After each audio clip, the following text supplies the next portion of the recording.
အားလုံးပဲမင်္ဂလာပါ Sunshine Moto မှာပြန်လဲကြိုးဆိုပါတယ်ဆိုင်ကလုန်းဘိန်းရှယ်လေးတစ်စီးရောက်ထားပါတယ်နော်ရန်ဒီဆိုင်ကလုန်းလေးဖြစ်ပါတယ်2014 model လေးပါရုပ်ထွက်လေးတော့တော်တော်တန့်တယ် LED မီး3လုံးစလုံးအလုပ်လုပ်ပါတယ်ဘိန်းတစ်စီးလုံးကတော့ all sale all cover all sticker နဲ့ all ပတ်လဲဘိန်းလေးပါနောက်ဆေးတစ်စက်မှမပါပါဘူးရှေ့တာယာ60ရာခိုင်နှုန်းလောက်ကျန်မယ်နော်အင်ဂျင်စီရိုစိတ်မရှိပါဘူးအင်ဂျင်လုံးဝညိမ့်မယ်စက်တက်မီးလိုင်းတွေအကုန်ကောင်းပါတယ်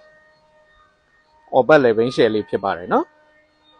အောက်ခန်းနေရာစားနောက်ဆေးမပါပါဘူးနောက်ဆေးလွတ်ပါတယ်ကာဘာဆေးသားလေးတွေလှပါတယ်ဗျနောက်တရာ90ရာခိုင်နှုန်းလောက်ကျန်မယ်မန်းလိုင်စင်39ရာပလက်နဲ့လာပါမယ်သက်တမ်းကတော့2026 9လပိုင်းထိကျန်မှာပဲဖြစ်ပါတယ်ရန်ဒီအော်ဘတ်လေးလေးပါဟုတ်ဒီဘိန်းလေးကိုကျွန်တော်ရောင်းချပေးမယ်ဈေးနှုန်းကတော့22သိန်း5000ဖြစ်ပါတယ်22သိန်း5000ကို short တင်ပါပါလေးလုပ်ပေးပါဦးမယ်